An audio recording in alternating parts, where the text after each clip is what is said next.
ॐ सहना भवतु सहनौ भुनक्तु सह वीर्यं करवावहै तेजस्विनावधीतमस्तु विद्विषावहै।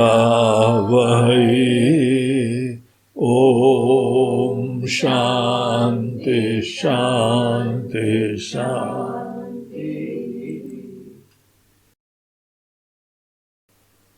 श्लोक पाठ। किं ज्योतिस्तव भानुमान हरिणे रात्रौ प्रदीपादिकम् स्यादेवं रविदीपदर्शनविधौ किं ज्योतिराख्याहि मे चक्षुस्तस्य निमीलनादिसमये किं दीर्घियो दर्शने किं तत्राहमतो भवान् परमकम् ज्योतिस्तदस्मि प्रभो। तो हम लोग अपने पिछले सत्र में देख रहे थे कि हमारी यहाँ परम ज्योति के साक्षात्कार की यात्रा, और वो परम ज्योति जो हमारे समस्त शास्त्र बोल रहे हैं कि हमारी ही आत्मा है, हम हैं, हम और आप सब मूल रूप से परम ज्योति स्वरूप ब्रह्म है, प्रज्ञानम स्वरूप ब्रह्म है, चेतन स्वरूप ब्रह्म है। ये प्रारंभ में हमारे लिए केवल शब्द रहता है, और केवल इस शब्द को बोलने से आप और हम जानते हैं कि कुछ फर्क नहीं पड़ता। हम लोगों के अंदर एक विशिष्टता की बुद्धि, एक महत्व की बुद्धि अवश्य आ जाती है कि हम लोग कोई बहुत ही दिव्य चीज हैं, लेकिन इससे हम फ्री नहीं होते। फ्रीडम होती है जिस समय हमको यहाँ पे किसी चीज के ऊपर पराधीनता की जरूरत ना पड़े, हमारे अस्तित्व को कोई बाहरी शक्ति रत्ती मात्र भी प्रभावित न कर सके। आपकी पूर्णता किसी परिस्थिति के ऊपर निर्भर न हो, उसको मुक्ति कहा जाता है जिस समय हम अपने आप में एकमेव अद्वितीय परम सत्ता है, सच्चिदानंद स्वरूप सत्ता है। और इस चीज के ज्ञान का आशय ये नहीं होता है कि हम कुछ बोलें, कुछ बोलने के द्वारा ही हमको अपने ज्ञान की विशिष्टता पता लगे, अपनी विशिष्टता पता लगे। अगर बोल बोल के हमको ये चीज मन में याद करनी पड़ रही है तो ऑब्वियस है कि हमारा खुद का अपना अनुभव नहीं है। हम खुद ये बात देख ही नहीं रहे। क्या हम और आप कभी बोलते हैं कि हम आदमी हैं, हम आदमी हैं, हम आदमी हैं, हम इंसान हैं, हम इंसान हैं? क्यों नहीं बोलते? क्योंकि ये बात हमारे अंदर असंदिग्ध है, दृढ़ है, इसमें कोई डाउट ही नहीं है हमको। जब किसी चीज में हमको कोई डाउट नहीं होता है तब हम उसके बारे में कभी कोई संदेह नहीं रखते हैं, है ना?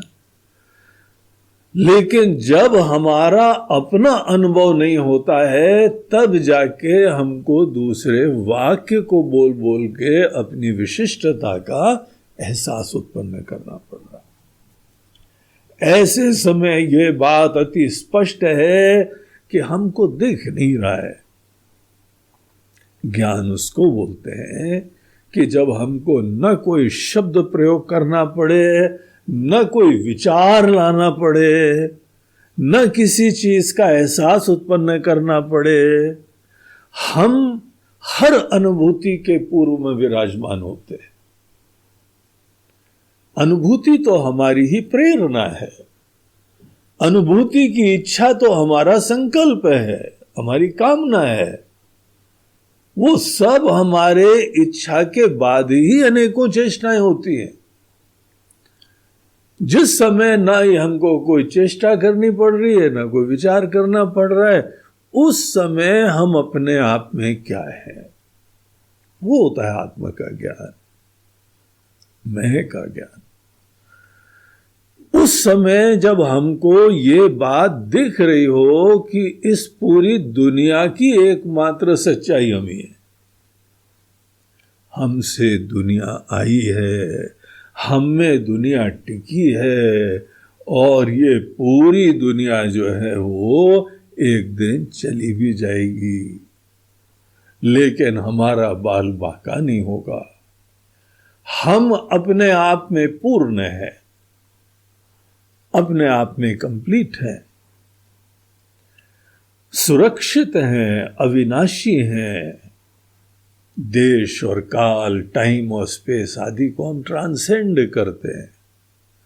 हम सब देशों में हैं, हम सब कालों में हैं, ये हमको दिख रहा हो। हमको इस चीज को बोलने की जरूरत नहीं पड़े, तब ये आपकी अनुभूति हो रही है। जो भी हमारे मनीषी लोग हैं, जो ऋषि लोग थे, जिन्होंने हमको ये सब बातें पहली बार बताई, उन्होंने कहां से देखा, उन्होंने कहां से पढ़ा? जिन्होंने भी सबसे पहले देखा है वो लोग अपने ही ज्ञान के प्रभाव से, चिंतन से किसी तथ्य को देख रहे हैं। शब्द तो बाद में आते हैं, उपदेश तो बाद में आता है। इसीलिए हमको भी जिस समय अपनी ब्रह्म स्वरूपता का ज्ञान प्राप्त करना हो, तो हमारी ब्रह्म स्वरूपता का ज्ञान सहज होना चाहिए, निरपेक्ष होना चाहिए, किसी चीज की अपेक्षा ना हो। वो होती है परम ज्योति, जिसके बारे में हमारे अनेकों शास्त्र बोलते हैं, न तत्र सूर्यो भाति न चंद्र तारकम, नेमा विद्यतो भांति कुतोयम अग्नि, न तत्र सूर्यो भाति, न चंद्र भाति, न तारकम भाति। ये छोटी सी अग्नि कैसे हमको प्रकाशित करेगी? तमेव भांतम अनुभाति सर्वम, वो चिन्मयी सत्ता, वो ज्योति स्वरूप सत्ता पहले प्रकाशित होती है, उसके बाद सब कुछ प्रकाशित होता है। इस रियलाइजेशन को, इसको ब्रह्म ज्ञान कहते हैं। हम केवल एक इंफॉर्मेशन शब्द पढ़ पढ़ के बोलते रहें, उसके बाद ठीक है, एक साधक हैं, हम एक जिज्ञासु हैं, हम सिंसियर व्यक्ति हैं, हम चाहते हैं इस दिशा में जागृति, जीवन में बाकी सब कुछ देख लिया है, खा लिया है, पी लिया है, भोग कर लिया, विलास कर लिया है, समृद्धि देख ली है, रिश्ते नाते परिवार सब उत्पन्न कर लिया,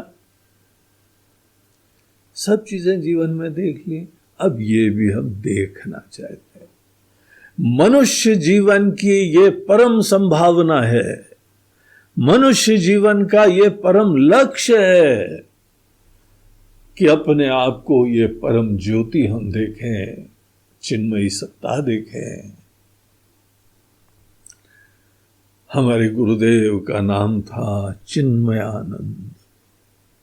कितना अच्छा वर्ड है, देखिए, एक ऐसा आनंद जो चिन्मय है, प्रकाशमय, उसको प्रकाश कहते हैं जिसको जानने में किसी अन्य प्रकाश की अपेक्षा न हो। इसीलिए तो यहां पे चेतना की खोज एक बहुत बड़ा सूत्र बन जाता है अपनी तरफ की यात्रा का। तो हम लोगों को यहाँ पर हमारे इस रचना के आचार्य ने, गुरुदेव ने प्रेरणा दी कि तुम तो मूल ज्योति को ढूंढो। मूल ज्योति क्या होती है? तो इस तरीके से यहाँ पर एक कितना सुंदर शब्द का प्रयोग करा कि ये सोचो किस प्रकाश में तुम सब जान रहे हो। अंततः ये पता लगा हमारी आंखें वो ज्योति स्वरूप है, चेतन है। हमारा मन वो ही सब हमारी वृत्तियों को प्रकाशित कर रहा है। ये बात सही है। जब हम लोग जग जाते हैं, जब हमारा मन उपलब्ध हो जाता है, तब हमको अपनी अनेकों भावनाएं, विचार और उसी के उपरांत इंद्रियों के माध्यम से बाहर की दुनिया की अनुभूति सब होती है ना। हम चेतन हैं, हम जग जाते हैं। हमको अपनी अवेयरनेस, अपनी चेतना की महिमा का स्मरण करना चाहिए। तो इस तरीके से हम लोग मन तक पहुंचे थे और मन के धरातल पे हमको ये दिखाई पड़ा कि सब भिन्न भिन्न प्रकार की अनुभूतियां, विचार, भावनाएं हम लोग अपने मन में देखते हैं और ये भी हम लोगों ने देखा कि उत्पन्न भी हम करते हैं। हमारे मन के अंदर जो है कोई परिवार का विचार है, काम धंधे का विचार है, भगवान की भजन कीर्तन का विचार है, उनकी सेवा आराधना के विचार है, आत्मचिंतन का विचार है। आप ही तो स्वामी हैं। हम विचार उत्पन्न करते हैं, उसके बाद हमारे मन में कोई चिंतन चलता है। इस संदर्भ में अपने मन के विचारों की शक्ति का भी एहसास करना चाहिए। हमारे मन में जिस समय कोई विचार आता है, इतनी शक्तिशाली चीज होती है, उसके बाद आपको कुछ दिखने लगता है, अनुभव होने लगता है।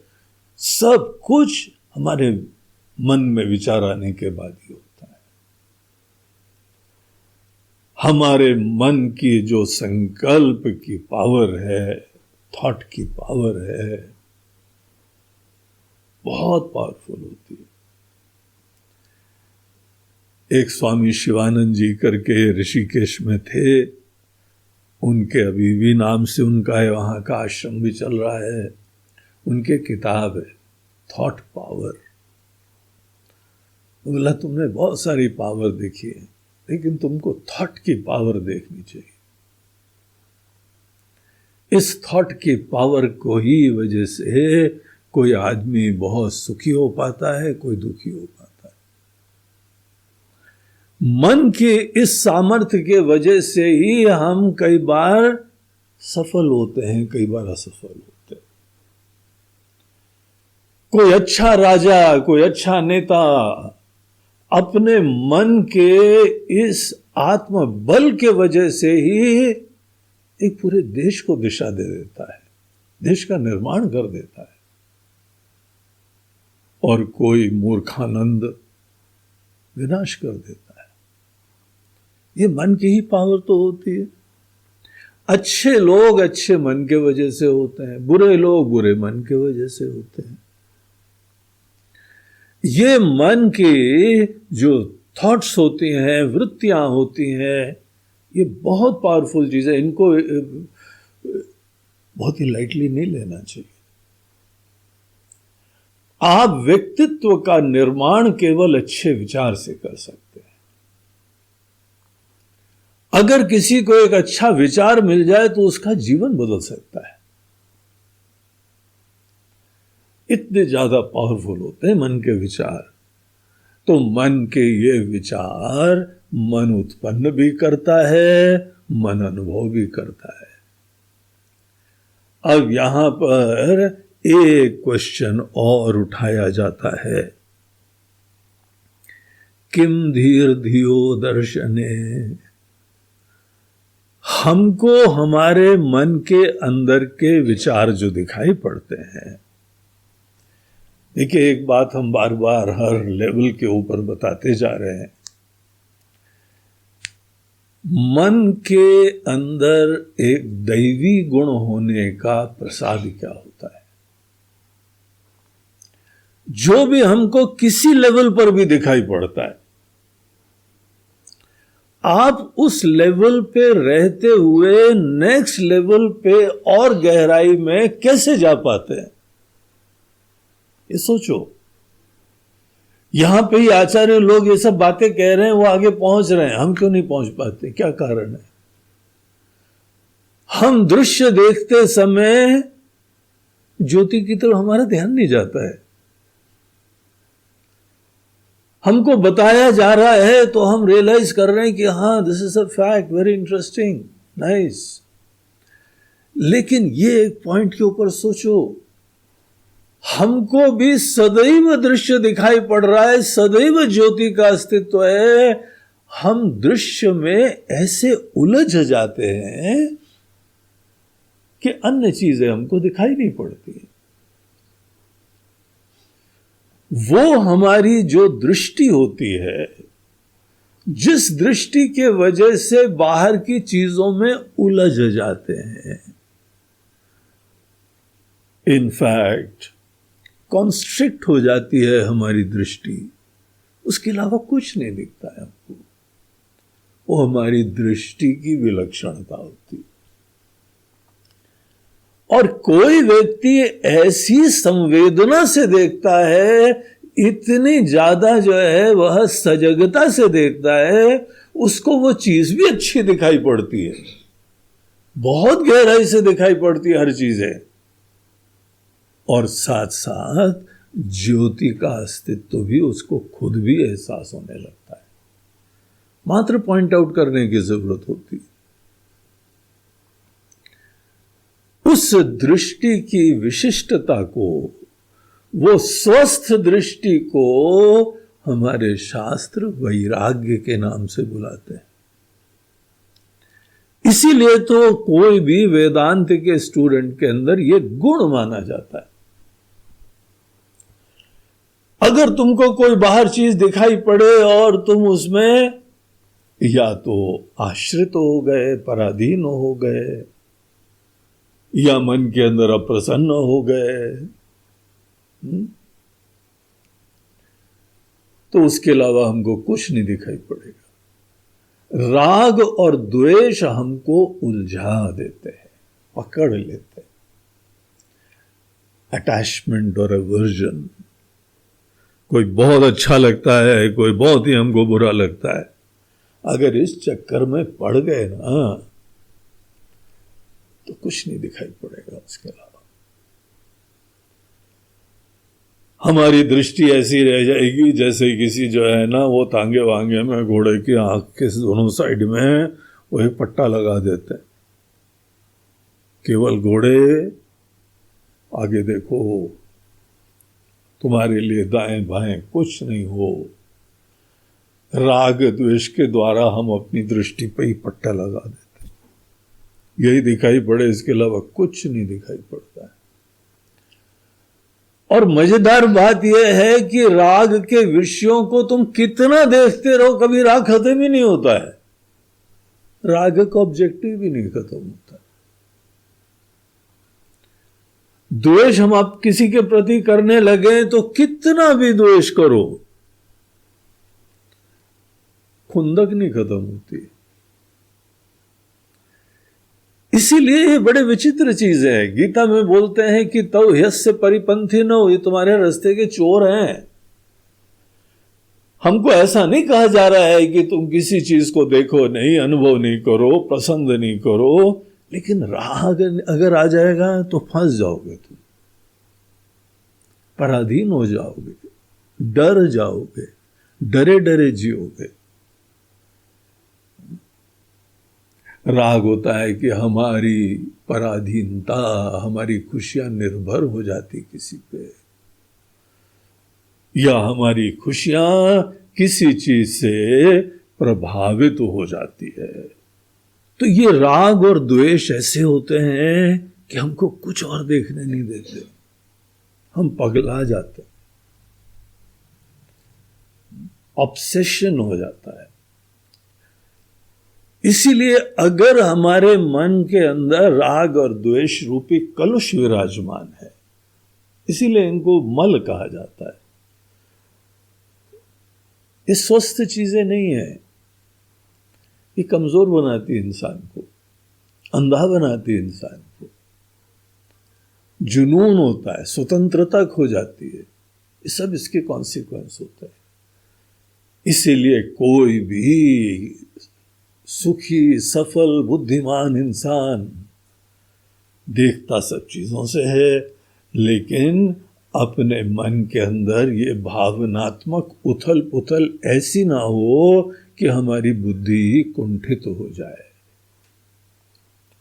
स्वस्थ दृष्टि अवश्य जीवन अच्छी तरह जीना चाहिए, सब देखो, लेकिन एक सुंदर बैलेंस बुद्धिमत्ता की दृष्टि से युक्त होकर देखो।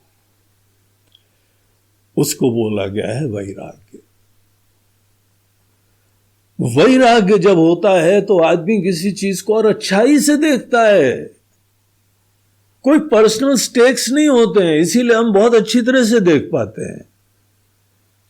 कोई इनसिक्योरिटी नहीं होती किसी चीज के होने ना होने में, और आप उस वस्तु के अलावा बाकी चीजें भी देख पाते हैं। अपने मन के अंदर भी हमको ये गुण होना चाहिए, बाहर भी होना चाहिए। इस दुनिया में भी जीने के लिए वैराग्य बहुत अच्छा गुण होता है। तो भले हम बाहर की दुनिया देखें, आंख से जब देख रहे हैं या जब मन से देख रहे हैं, आंख रूपी ज्योति बने हुए हैं, मन रूपी ज्योति बने हुए हैं, उस समय ये हमारे अंदर एक बहुत सुंदर क्वालिटी डेलिबरेटली कल्टीवेट करनी चाहिए। किसी परिस्थिति से, किसी रिलेशनशिप से, किसी अपॉर्चुनिटी से कोई अपने आप को डर के भागने की जरूरत नहीं, फेस करो, लेकिन वैराग्य के भूषण से युक्त होकर फेस करो। पता है हम क्यों कई बार डिस्टर्ब हो जाते हैं? और वस्तु नहीं कोई हमको जबरदस्ती बांधती है, अपनी चिंता लगी रहती है। किसी ने अच्छा बोल दिया तो हम बड़े दुखी हो रहे हैं और खुश हो रहे हैं, किसी ने बुरा बोल दिया तो हम डूबे जा रहे हैं, क्योंकि अपनी चिंता होती है। राग द्वेष में कोई भी हमको विषय या व्यक्ति बांध देता है क्योंकि हम अपनी चिंता से ग्रसित हैं। विरक्त व्यक्ति बलवान होकर जीता है, भरोसे से जीता है, आत्मबल से जीता है, विवेक से जीता है, इसलिए उसके मन के अंदर कोई अपनी चिंता नहीं आती। जब कहा जाता है राग द्वेष नहीं होने चाहिए, तो मूल रूप से कहा जा रहा है अपने बारे में चिंता छोड़ो। चिंता करते करते तुम जियोगे तो उलझे रहोगे, कहीं नहीं पहुंचोगे। पहले ही तुम डर से जी रहे हो, डर गए हो इसीलिए तो पकड़ रहे हो किसी चीज को, कमजोर हो इसीलिए तो किसी आश्रित हो रहे हो। इतने फ्रेजाइल हो कि किसी ने कुछ बोल दिया तो तुम आतंकित होते हो। ऐसा कैसा सेल्फ परसेप्शन है कि हम अपने अंदर इतने डरे डरे होकर जीते हैं? कोई विचार नहीं हो पाएगा। जो व्यक्ति इस पूरे ज्ञान की प्रोसेस में वैराग्य को भी कल्टीवेट करता, वो व्यक्ति जब किसी चीज को देखता है तो देखना भी बहुत अच्छा होता है, और उस विषय के अलावा आपको एक टोटल होलिस्टिक पिक्चर भी प्राप्त होती है, अन्य चीजें भी दिखाई पड़ती। तो जब हम लोग अपने मन को देख रहे हो, मन का कार्य बहुत अच्छा करने का सामर्थ्य, ये एक और आशीर्वाद देता है कि आप मन के स्वामी बनो। इसका मतलब पता क्या है? जब आप चाहो तो मन शांत हो जाए, जब आप चाहो तो मन काम करे, और जब भी आप काम करो बहुत ही समग्रता से करो। ये सब सामर्थ्य हमारे अंदर आ जाता है जब हम मन के स्वामी बन के काम करते हैं। ऐसा व्यक्ति जिस समय अपने मन को शांत करके बैठा हुआ है, शांत करने के लिए हमको मन को बाहर खींचना नहीं पड़ता है। हे मन, चुपचाप बैठो, कहां भाग रहे हो, बैठो।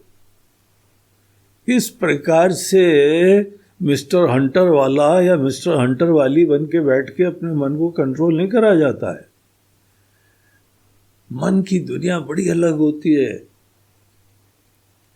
मन बहुत आवश्यक होता है, लेकिन मन को प्रेम से ही हैंडल करना पड़ता है। मन को ये रुचि देनी चाहिए, चलो मन, हम लोग उस परम ज्योति के बारे में खोज करें। इस भाषा से ही मन को जो है हैंडल करना चाहिए। आपने एक संकल्प लिया कि ये सब अनुभूतियां हमको जो प्राप्त हो रही हैं, हमको ये देखना है, जानना है कि कौन मूल ज्योति है। उस मूल ज्योति की खोज के लिए हम लोग चल रहे हैं। और मन और बुद्धि एक अच्छे कपल की तरीके से हाथ में हाथ पकड़ के चल रहे हैं आगे। बुद्धि विचार भी कर रही है, मन के अंदर पूरी संवेदना भावना भी हो रही है। तो इस तरीके से जब आपके अंदर संकल्प हुआ, चाह हुई, आपने ध्यान अपना हुआ दूसरी तरफ मोड़ दिया, आराम से मुड़ जाएगा। ये वैराग्य रूपी गुण की विशिष्टता है, आशीर्वाद है। चलिए हम लोग जो है यहाँ मन के ऊपर विचार करते हैं। यहाँ पर हमको दिखाई पड़ता है कि मन चेतन है, प्रकाश है, ज्योति स्वरूप है। मन के प्रकाश के वजह से ही सब दिखाई पड़ रहा है। मन की दुनिया, केवल मन की दुनिया ही नहीं, आप जिस समय अपनी आंख खोलेंगे ना तो भी मन के द्वारा ही दुनिया की अनुभूति होगी। ये मन की महिमा है। और आप जिस समय मन के अंदर प्रकाश होते हैं, प्रकाश स्वरूप होते हैं, प्रकाश दृष्टा होते हैं, तो देखिए हम लोगों ने जैसे देखा पहले, हम प्रकाशक भी होते हैं और सृष्टा भी होते हैं। आप संकल्प मात्र करिए, चीजें बनेंगी। भगवान के अनेकों नामों में एक नाम है सत्य संकल्पाय नमः। हे प्रभु, आप तो संकल्प करते हैं काम हो जाता है, आप चाह उत्पन्न करते हैं काम हो जाता है। क्या आपके संकल्प शक्ति है प्रभु? भगवान बोलते हैं तुम चाहो तुम भी कर लो। ये कोई बड़ी विलक्षण बात नहीं है, कोई आउट ऑफ द वर्ल्ड चीज नहीं है। तुम अपने संकल्प को जो है वह धीमे धीमे कल्टीवेट करा जाता है। फोकट की चीजों में संकल्प नहीं करना पड़ता, और एक बार संकल्प कर लिया तो दृढ़ता से निभाना पड़ता है।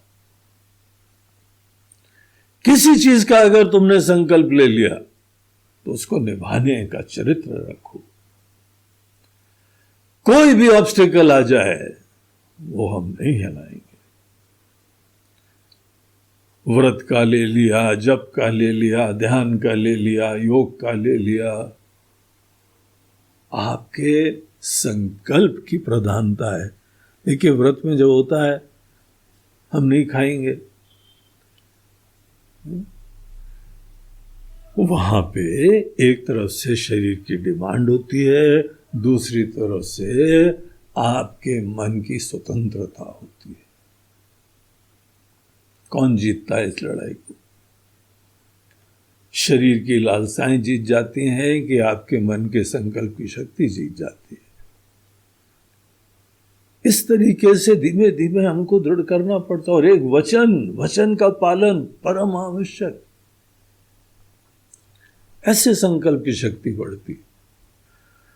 फिर उसके उपरांत आप संकल्प मात्र से सृष्टि कर सकते हैं। तो ये मन जो है ऐसी चीज का, आपने सोचा ये लक्ष्य सिद्ध करना है, कर लोगे आप।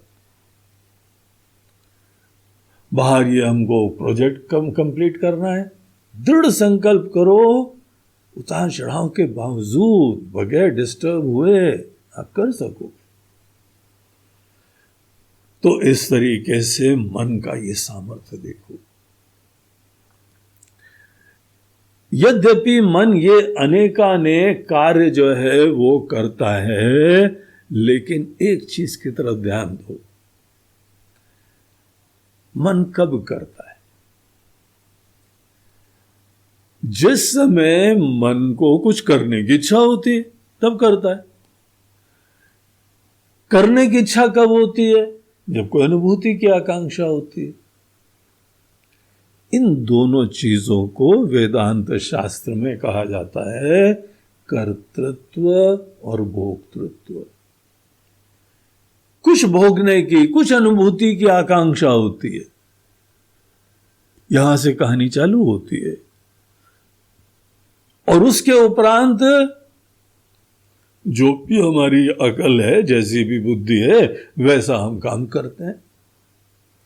हर कर्म के पीछे किसी न किसी अनुभूति की प्राप्ति की आकांक्षा होती है। कर्तृत्व के पीछे सदैव भोक्तृत्व होता है। ये जो मन रूपी ज्योति है ना, इस मन रूपी प्रकाश के अंदर कुछ करने की इच्छा है। भले भजन करने की इच्छा हो, ध्यान करने की इच्छा हो, ज्ञान प्राप्त करने की इच्छा हो, या दुनिया में अनेकों प्रकार की खुशियां की प्राप्ति की इच्छा हो, एक बात कॉमन है।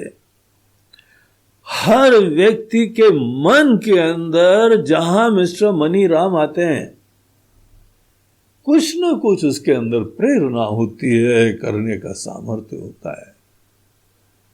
करने के सामर्थ्य में भी कोई प्रॉब्लम नहीं है, लेकिन करने की मजबूरी होती है। कुछ भोगना भी है, कुछ अनुभव करना है, कुछ खुशियां प्राप्त करनी है, और उसके लिए कुछ ना कुछ करना है। कर्तृत्व भोक्तृत्व से युक्त जब यहां पे ये चेतना होती है, तभी कहा जाता है कि ये मन के धरातल पे विराजमान है कि नहीं। इस बात को देखो, ये समझो। कोई भी हम कार्य करें, उसके पीछे सदैव एक प्रेरणा होती है कि हमको और कुछ, और अनुभूति होगी, और विकास होगा, और खुशी होगी, और सुरक्षा होगी, और वैभव होगा। कोई भी विशिष्टता, कुछ ना कुछ सपना है ना, और उसके लिए ये करते हैं, वो करते हैं, ये करते हैं, वो करते हैं। कर्तृत्व भोक्तृत्व से युक्त जब ये चेतना होती है, उसी को ही मन का स्वामी कहते हैं, वो ही जीव कहते हैं। तभी हम जीव के धरातल पे, जीव के धरातल पे यही चेतना आती है। एक ही चेतना होती है। चेतना 10 प्रकार की नहीं होती, एक ही चेतना होती है। लेकिन ये चेतना इस समय एक वेश धारण करे हुए है, एक उपाधि धारण करे हुए है, और वो उपाधि होती है हमारे अंदर कर्तृत्व भोक्तृत्व की। जहां पे हमारे अंदर कुछ भोगने की, कुछ अनुभूति की, कुछ करने की इच्छा हो गई, उस चेतना को ही जीव कहा जाता है। अब ये विचार की बात है कि हमारे अंदर भोक्तृत्व कैसे आता है। वेदांत शास्त्र के अंदर इसके बारे में बहुत बढ़िया लंबे चौड़े तरीके से पूरा रहस्य का उद्घाटन करा जाता है, और वो मूल रूप से बात ऐसी है कि यहां पे एक नित्य और एक अनित्य, एक चेतन एक जड़, दो चीजें होती हैं, उन दोनों के धर्मों का अन्योन्य अध्यास हो जाता है। एक का धर्म दूसरे पे मान लेते हैं, इसका धर्म उसपे मान लेते हैं। जैसे ट्रेन पे बैठे ना, कभी हमको पेड़ चलते दिखाई पड़ते हैं, पेड़ नहीं चल रहे हैं, हम जानते हैं पेड़ नहीं चल रहे हैं, ट्रेन चल रही है, लेकिन दिखता तो यही है ना कि पेड़ भाग रहे हैं। इसको बोलते हैं अन्योन्य अध्यास। किसी अन्य चीज का धर्म दूसरे पे आरोपण कर लेना। जो भी हमारी उपाधियां होती हैं वो छोटी होती हैं, अनित्य होती हैं, जड़ होती हैं। इनके प्रति हमारा जिस समय अविवेक पूर्ण ज्ञान होता है तो इनका धर्म अपने ऊपर आरोपित कर लेते हैं, अपना धर्म इन पर आरोपित कर देते हैं। सत्य हम हैं तो ये हमारे लिए अब सत्य हो गए, ये अनित्य हैं, इनका धर्म अपने ऊपर लेने के चक्कर में हम अनित्य हो गए। ये छोटी चीजें हैं, हम छोटे हो गए। तो जिस समय अपने अंदर ये एक इच्छा होती है, अनुभूति पूर्णता की प्राप्ति की, पूर्णता की प्राप्ति की इच्छा दिखाता है कि हम जैसे हैं वैसे कंप्लीट नहीं है, हम जैसे हैं वैसे सुरक्षित नहीं है। चेतना, वो प्रकाश, उसके अंदर छोटापना, उसके अंदर नश्वरता, ये हमारी बुद्धि का एक जो है अज्ञानवशात मोह है, धारणा है। इतनी जो है सूक्ष्मता से जल्दी से होती है कि उसके बाद जो है हम छोटे होके जीने लगते हैं। जब आप मन रूपी ज्योति के ऊपर से विचार पूर्वक इस बात को गहराई से देखने की वजह से अपने अंदर ये रियलाइज करते हैं, पहले रियलाइज करना पड़ता है कि जो भी हम कर रहे हैं उसे कहीं पहुंच नहीं रहे हैं, गोल गोल घूम रहे। क्या नहीं करा जीवन में। जितने लोग हैं ना सब स्वर्ग रिटर्न हैं, और अनेकों लोग तो आज स्वर्ग में बैठे हुए हैं। आलीशान व्यवस्था, स्वर्ग में यही तो होगा, और क्या होगा भैया। बढ़िया खाना पीना होगा, बढ़िया रूम मिलेगा, बढ़िया खाना होगा, वहाँ एयर कंडीशन होगा, और वहाँ बगैर मेहनत के मिलेगा, क्योंकि मेहनत तो की पूंजी तो तुमने पहले उत्पन्न कर ली है। यही केवल व्यवस्था होती है। भोग ऐश्वर्य प्रसक्ता नाम, भोग और ऐश्वर्य की प्रधानता जिसको अंदर ज्यादा होती है वो ऐसी स्वर्गीय वातावरण बना लेते हैं। सब देख लिया ना, तो भी पानी में मीन प्यासी। हमको ये रियलाइज करना पड़ता है कि जो कर्म के ऊपर हमने इतना भरोसा करा है कि कर्म से हम जीवन में ब्रह्मानंद प्राप्त कर लेंगे, ये बात झूठी है। कर्म का इतना सामर्थ्य नहीं होता है कि आपको भव सागर के पार ले जाए। कर्म के प्रति हमारा ये अत्यधिक मोह, कर्म खेल खेल के लिए होना चाहिए, कर्म सेवा के लिए होना चाहिए, खुशियां बांटने के लिए होना चाहिए, तब कर्म में कोई प्रॉब्लम नहीं है। ऐसा कर्म निर्दोष होता है। और भगवान भी जिस समय आते हैं अवतार के, आप लीलाएं देखिए, भगवान कहते ही हैं कि जन्म कर्म च में दिव्यम। देखो कैसा दिव्य हमारा कर्म होता है, कोई दीनता ही नहीं आती। तुमको हर चीज में एंजाइटी होती रहती है, क्यों एंजाइटी होती है? क्योंकि तुम्हारे अंदर अपेक्षाएं हैं कर्म से। प्यार वाले कर्म कोई अपेक्षा से नहीं हुआ करते। कर्म को प्राप्ति का साधन समझना बंद करो। कर्म से जब मोह खत्म होता है तो कर्तृत्व खत्म हो जाता है। और जब आपके मन के अंदर कुछ भी बाहर करने के द्वारा सिद्धि नहीं प्राप्त करनी है, केवल कुछ जान लेना है, तो जानो, विचार करो। इस आत्मा के रहस्य, जीव के रहस्य के बारे में जानना बहुत इंपॉर्टेंट होता है। जीव के अंदर छोटापना कैसे आता है, वो इन्फिनिट ये फाइनाइट बन के कैसे प्रकट होता है, भगवान का अवतरण कैसे होता है, अवतरण का रहस्य क्या होता है। किसको अवतरण बोलते हैं? एकमेव अद्वितीय अखंड अनंत परमात्मा, अविनाशी परमात्मा विनाशी बन के प्रकट हो जाते हैं। महान जो है छोटे बन के प्रकट हो जाते हैं। इसी को जन्म बोलते हैं ना। हम जब भगवान का जन्म मनाते हैं तो क्या मनाते हैं? जब भगवान ने हमारे ऊपर कृपा करने के लिए छोटे पने का रूप धारण करा। वाह भैया, भगवान हम आपके छोटे पने को सेलिब्रेट कर रहे हैं जब आपने छोटा पना धारण करा। इसको सेलिब्रेट करना चाहिए। दरअसल हम लोग सेलिब्रेट तो ये करते हैं कि भगवान आप हमारे लिए देखिए कितनी कृपा है, कितनी करुणा है, आप हम लोगों के लिए यहाँ शरीर धारण करते हैं।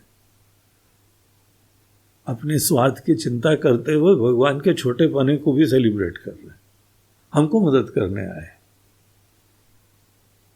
लेकिन भगवान का तो सोचो, भगवान हमारे लिए छोटे पने को धारण कर रहे हैं, इन्फिनिट फाइनाइट बन रहा है, ट्रांसेंडेंटल जो है वह संकुचित हो रहा है।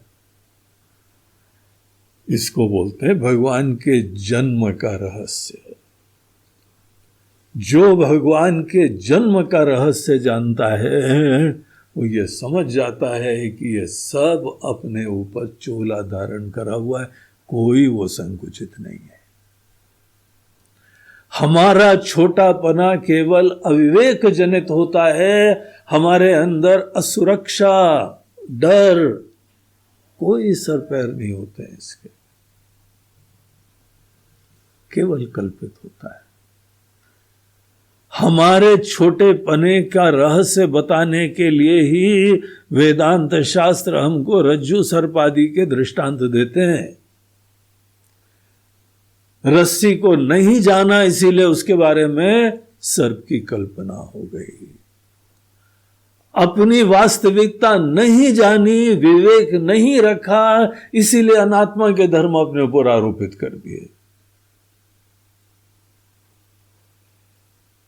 जैसे आपको ट्रेन पे बैठते हुए विवेक जग गया, अब आप भागते हुए पेड़ देखेंगे तो भी निश्चय हो जाएगा कि दरअसल पेड़ नहीं भाग रहे, हम भाग रहे हैं। हम दृष्टि अपनी ट्रेन पे स्थिर करेंगे तो पेड़ भागेंगे, पेड़ पे दृष्टि स्थिर करेंगे तो ट्रेन भागेगी। देखना, आत्मा पे हम जिस समय दृष्टि रखेंगे तो एक अनुभव होगा, अनात्मा पे दृष्टि रखेंगे तो एक अनुभव होगा।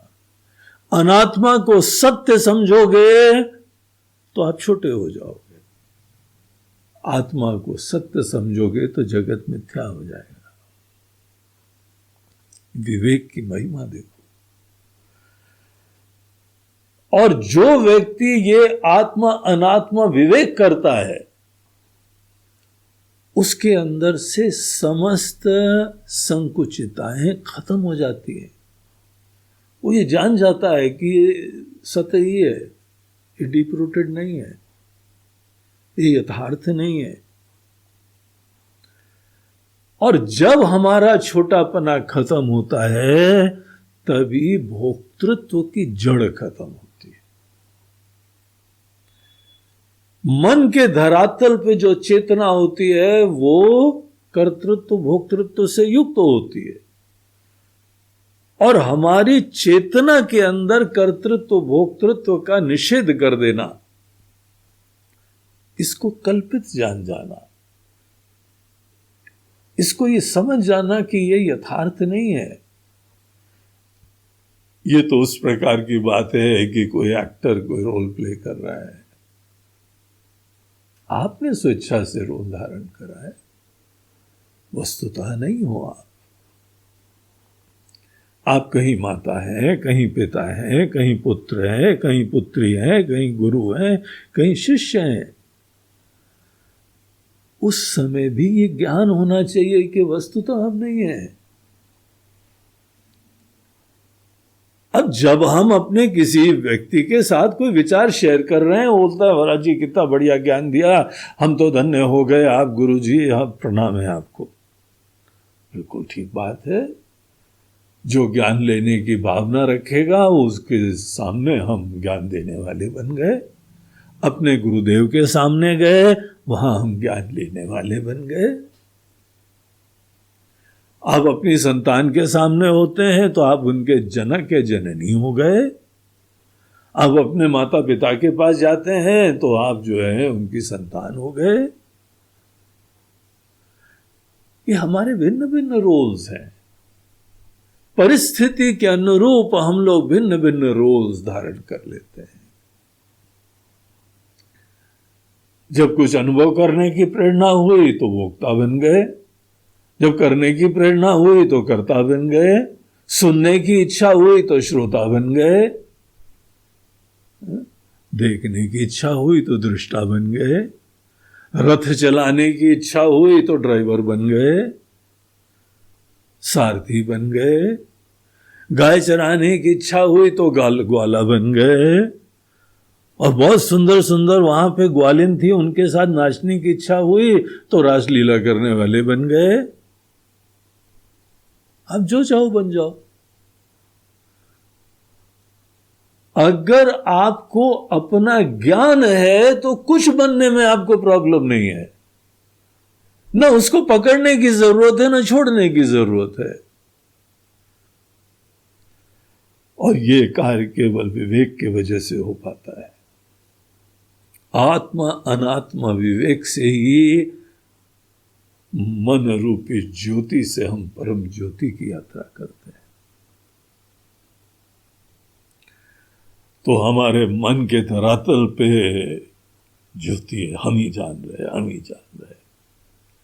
ये ज्योति कलुषित है कर्तृत्व भोक्तृत्व से। करने की प्रेरणा, भोगने की प्रेरणा, ये अनुभव करना, वो अनुभव करना, सा डीप रूटेड घुसा हुआ है इसके अंदर। तो ये यहां पर जो ज्योति विराजमान है, इस ज्योति को आप देखो, जो अज्ञान वशात कल्पित है वो ज्ञान से ही तो दूर होएगा। इस रस्सी को हम सांप समझ बैठे हैं भूल से,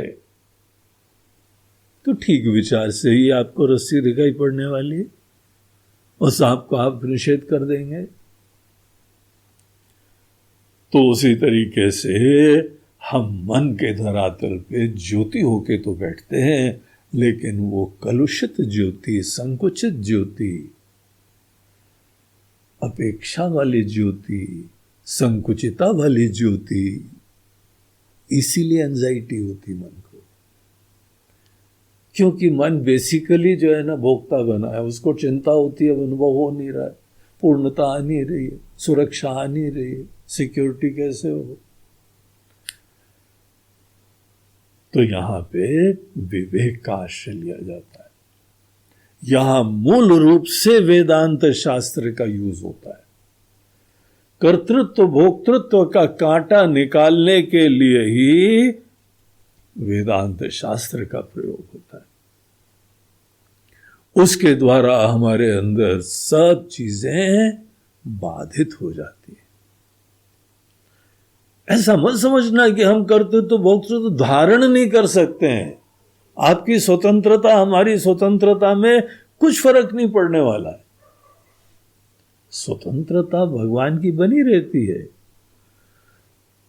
और फिर उसके उपरांत जो भी करना चाहें करें, लेकिन उनको करने की कोई मजबूरी नहीं है।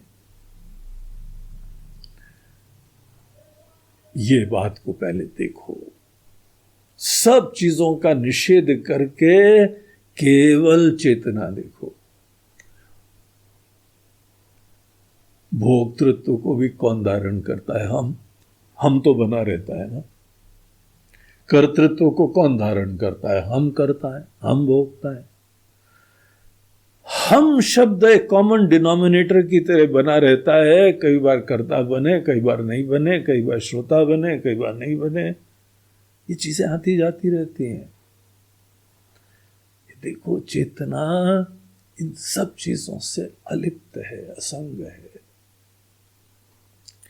चेतना स्वतंत्र होती है। चेतना की स्वतंत्रता, चेतना की असंगता, अलिप्तता, इसको ऐसे देखने की बात है, डिस्कवर करने की बात है। और बाकी सब चीजों को नैमित्तिक देखते हैं, आवागमन वाला देखते हैं। ये रियलाइजेशन एक टर्निंग पॉइंट होगा। आपके अंदर से कर्तृत्व भोक्तृत्व गौण हो जाएगा, निषेध हो जाएगा, फ्री हो जाएंगे। और वो चेतना जिसके अंदर न कर्तृत्व है न भोक्तृत्व है, हमको कुछ नहीं करना है, हमको कुछ नहीं भोगना है, इसको देखना परम आवश्यक होता है। इसीलिए इनका निषेध बहुत महत्वपूर्ण होता है। अपने अंदर से जब सब चीजों को हम किनारे बाधित कर देते हैं विवेक के द्वारा, विचार के द्वारा, देखिए आत्मा के ज्ञान में आत्मा अनात्मा विवेक की ज्यादा प्रधानता होती है। अपने आप को ब्रह्म बोलने की नहीं होती है। अगर कोई बगैर ये विवेक करे हुए बोलता रहे कि हम ब्रह्म हैं, हम कॉन्शियसनेस है, हम ही पूर्ण है, हम ही एक हैं, इसका मीनिंग नहीं होएगा। आप देख लेना, ट्राई कर लो, करते ही होगे। आप मूल रूप से जीव बने रहते हो, फिर बोलते हो। मूल रूप से कर्तृत्व भोक्तृत्व से युक्त होते हो, फिर बोलते रहते हो हम ब्रह्म हैं। उसको ब्रह्म स्वरूपता नहीं बोलते, वो जागृति नहीं होती है।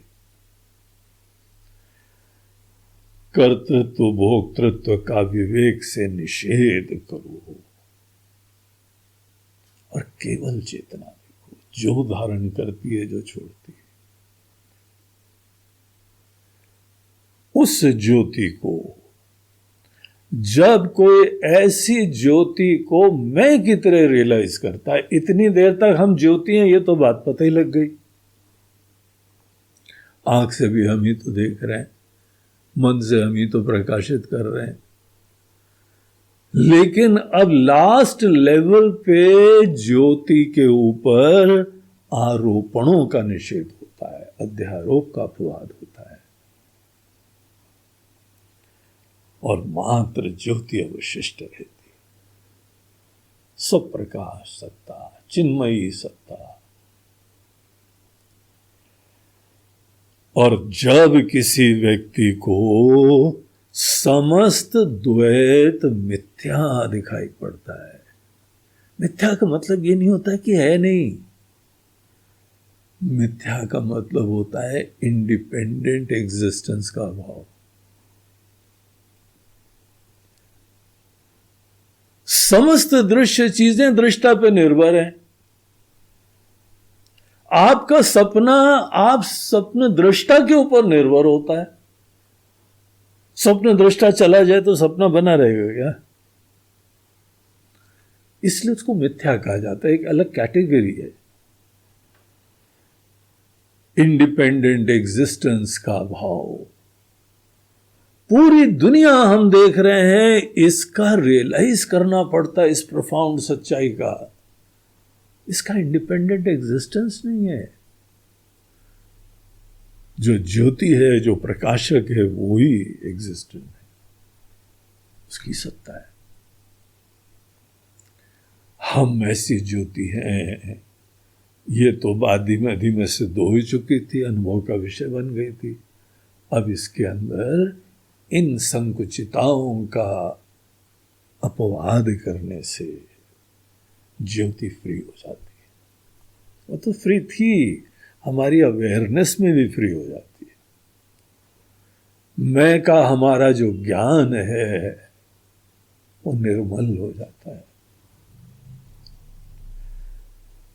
और तब जाके इसके लिए यहाँ पे गुरु जी मुस्कुराते हुए देख रहे हैं, बोलते हैं हाँ भाई अब बोलो, किम तत्रा अहमतो भवान। बोलते हैं हे प्रभु, परम अकम ज्योति तद अस्मि प्रभो। महाराज जी बात समझ में आ रही है हमको। ये जो परम ज्योति, आनंद स्वरूप ज्योति, हम ही वो हैं। व्हाट अ जोक, क्या जीवन में जोक चल रहा है। हम ही वो जो है चिदानंद रूप हैं, हम ज्योति स्वरूप हैं, आनंद स्वरूप हैं। इस अज्ञान के वजह से दुनिया भर की माथापच्ची चल रही थी। हे राम, क्या हो गया दुनिया को, हमको क्या हो गया था।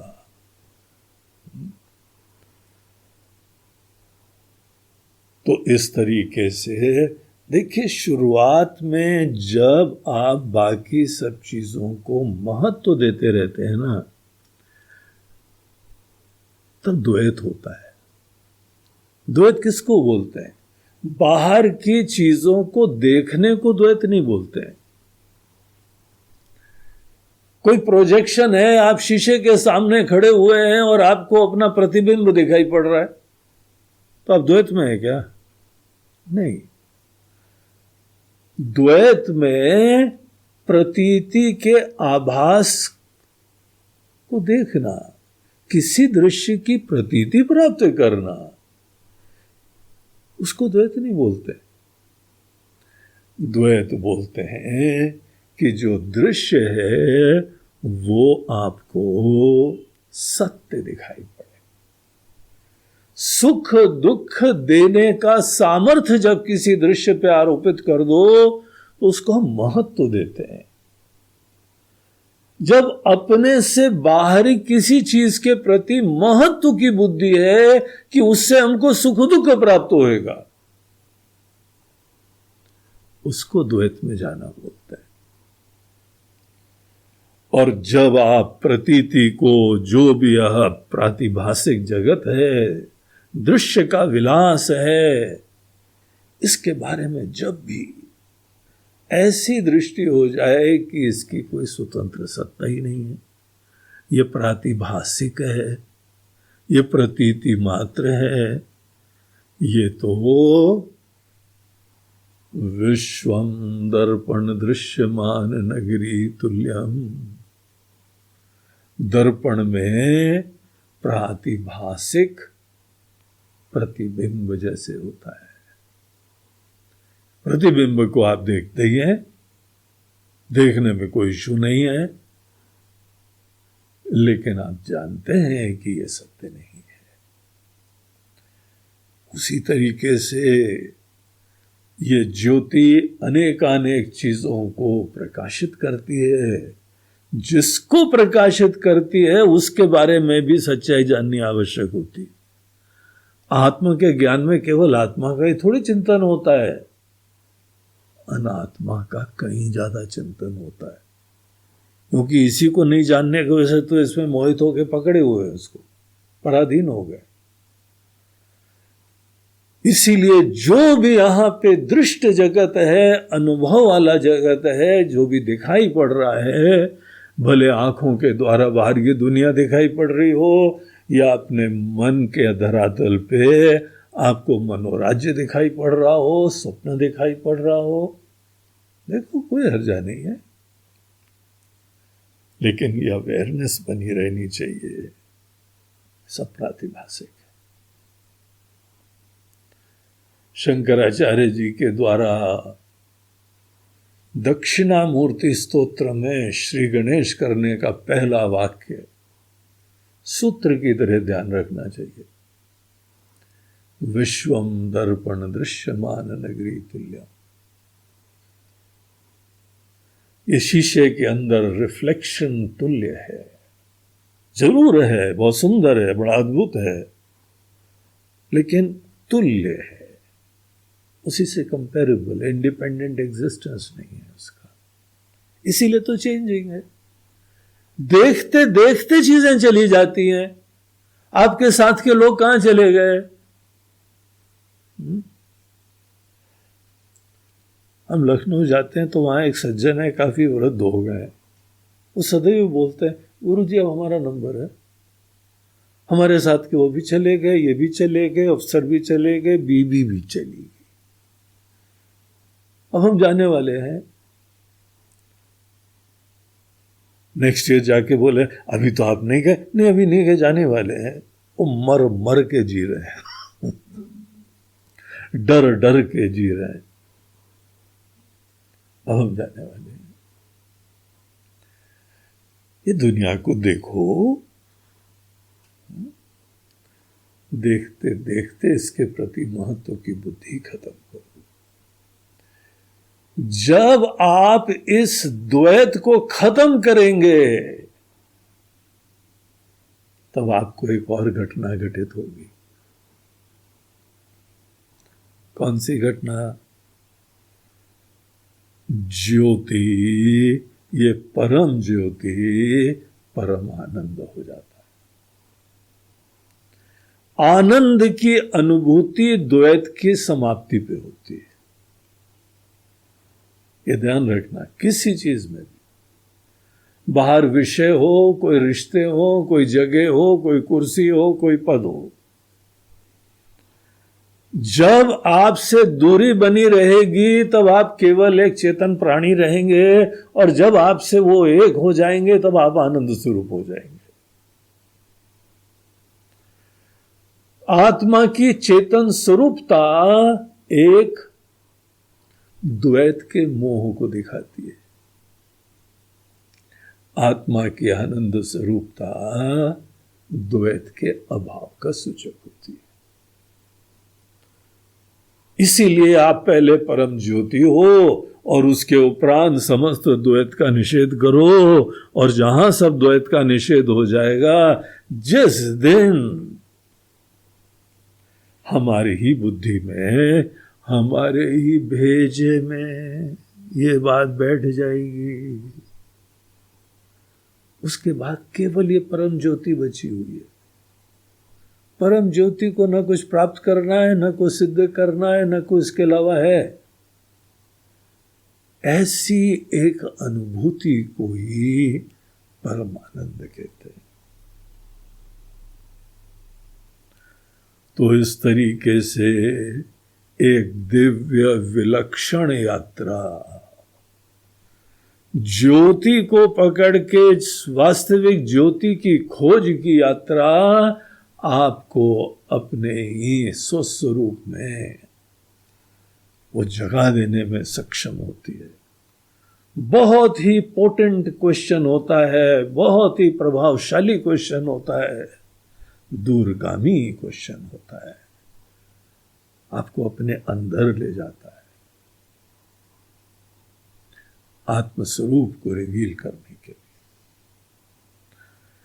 तो देखिए ये शंकराचार्य जी की रचना, एक ही श्लोक में ये कहां आ गए हम, कहां से कहां ले गए। तो ये बहुत ही सुंदर, ये श्लोक सदैव याद रखिए, इसका पाठ करिए, और जब भी श्लोक के ऊपर चिंतन करें तो धीमे धीमे धीमे धीमे आप अंदर चलते चले जाएंगे। और बाकी सब चीज गौण होती जाएगी, और फिर ये ज्योति का वास्तविक स्वरूप समस्त कलुष, समस्त अध्यारोप से रहित, वो जान के स्थित रहना, तभी जीवन आशीर्वाद होगा। जब कोई संकुचित है, बेचैन है, असुरक्षित है, डरा हुआ है, अभाव से युक्त है, तो जीवन अभिशाप होता है, पीड़ा होती है जीवन में। इस ज्ञान के द्वारा ही हमारा जीवन आशीर्वाद बन जाता है।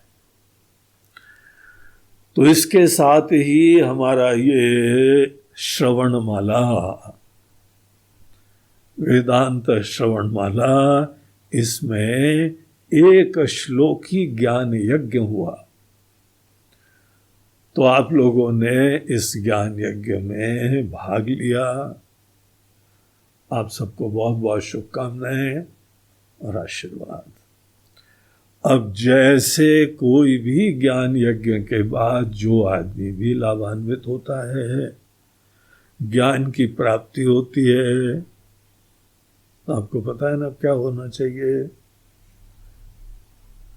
अवश्य अपनी आप भावांजलि अभिव्यक्त करिए। कृतज्ञता की अभिव्यक्ति अगर नहीं होती है तो ज्ञान हृदय में आता नहीं है। तो ये इसीलिए हम लोगों की बड़ी दिव्य परंपराएं हैं। जिस परंपरा में हम लोगों को ऐसे बढ़िया बढ़िया ज्ञान दिए जाते हैं, उसी परंपरा के अंतर्गत अपनी कृतज्ञता की अभिव्यक्ति दक्षिणा के रूप में वो भी देने की परंपरा है। ओम पूर्णमदः पूर्णमिदं पूर्णात् पूर्णमुदच्यते पूर्णस्य पूर्णमादाय पूर्णमेवावशिष्यते। ओम शांति शांति हरि ओम। श्री गुरुभ्यो नमः।